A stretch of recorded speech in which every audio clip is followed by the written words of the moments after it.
This is a what the hell moment with Tesla. I'm just saying.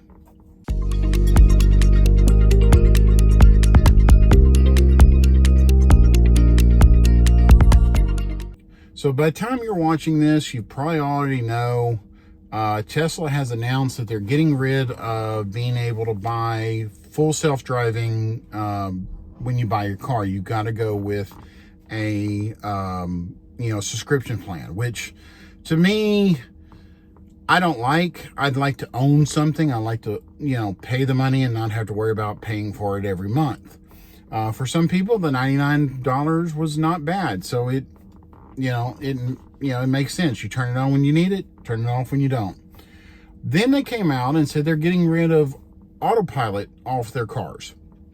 That new cars will not have Autopilot on there. And you will have adaptive cruise control, but you will not have full self-driving. Or you will not have Autopilot, which I don't like, because there's times that I actually use Autopilot over FSD. Then Elon came out and said, that full self-driving costs will go up as new features are added. And so now you've lost the ability to own FSD for your car. And now you're saying, hey, the $99 is only temporary. It's going to go up. It's going to cost more. And from a business perspective, I can understand why they're going to this model. I don't like it. I don't agree with it. But I can understand where they're going with it. But these three trifecta announcements over the last 2 weeks basically tells me that Tesla does not understand their customer base. People buy these cars because of the technology. They're great cars. They're great EVs. And full self-driving is awesome. I mean, even with an older version like I've got, which is 12.6.4, I don't have really any major problems with it. Little things here or there, but not anything massive. There's times that I use Autopilot more than FSD, because I have noticed that FSD kind of does whatever it wants. I mean, it chooses the speed it thinks it should go. Sometimes it's faster, sometimes it's slower. We live in Texas. We've got speed limits that are, 70, 75, 80, 85 if you're on 130 or I-10 West. And I'll be going on an 80 mile an hour zone and it's going 70 because that's what it feels like it should do. Now I can hit the gas and accelerate it and everything, and sometimes it'll keep up to that speed and sometimes it won't. So anyway,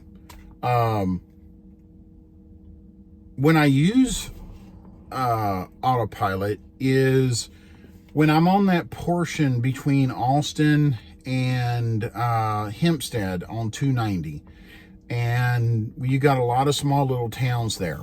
I'll put it on Autopilot and let it keep the lane and keep the distance between the car, but I can set the speed. And then when it gets to those towns and it reads that speed limit sign, it will drop it down to, I have it set to like 5 miles over the speed limit.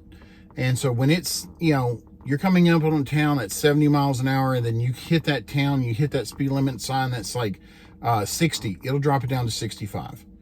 And then as soon as it hits the next, sign that's at 50, it'll drop it down to 55, which is fine, because I've noticed that this car, the speed limit is about 2% off. So when it says I'm going 50, it means I'm going 48. So if it slows down to 55, I'm going 53. If a cop pulls me over for 53, that means they need to make their quota. But anyway, I'll use Autopilot for that, because I can set the speed, I can set the distance, and it's a little bit more convenient. But in the new cars, you won't have that. And I think that's wrong. I mean, that's just bad.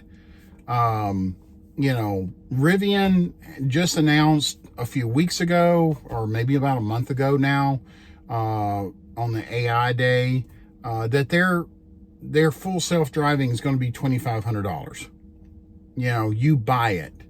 You know, one, that's not extremely expensive. That's like an extra option on a car. So it's not super expensive. And then, you know, it's yours. It's, you know, you buy it for the car. And so when the R2s come out, you know, we might trade the Model Y in for the, you know, R2.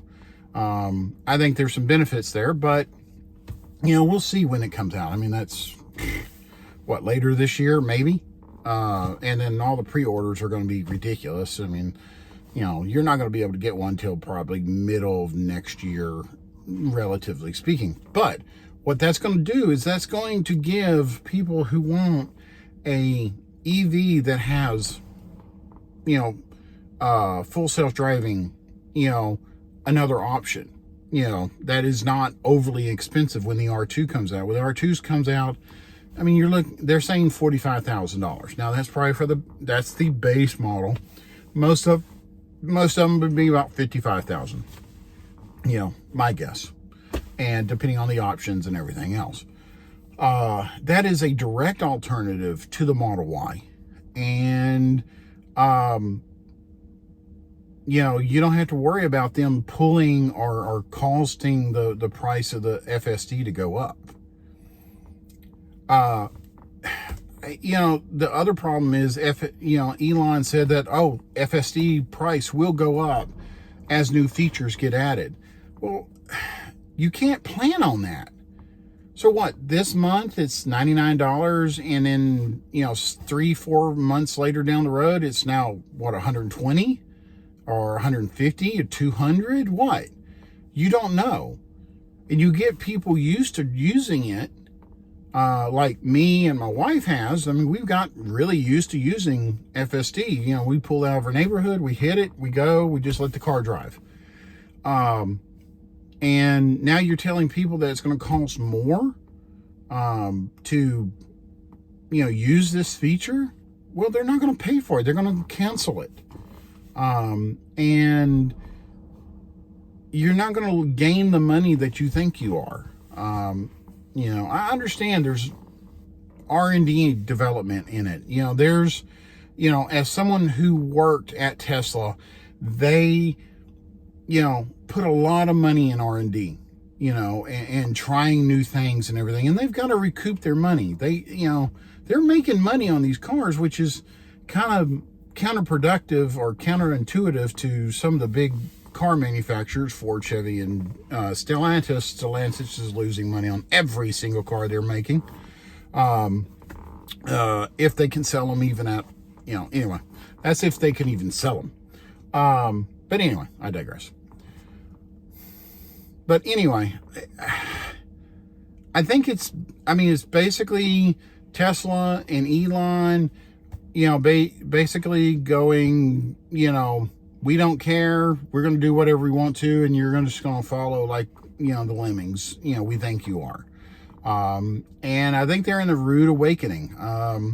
You know, they're trying to boost profits by going to a subscription system, versus, you know, making more money on their cars. I mean, they've got, you know, their sales are down, and they've got to make up the money somehow. And I think this is the way they're going to try to do it, and I think it's just wrong. So remember to like, share, and subscribe. Hit that little thumbs up button, and you know, remember, I do this for fun. You know, it's not my everyday job. I just like to talk, and hopefully some people like to listen to what I have to say.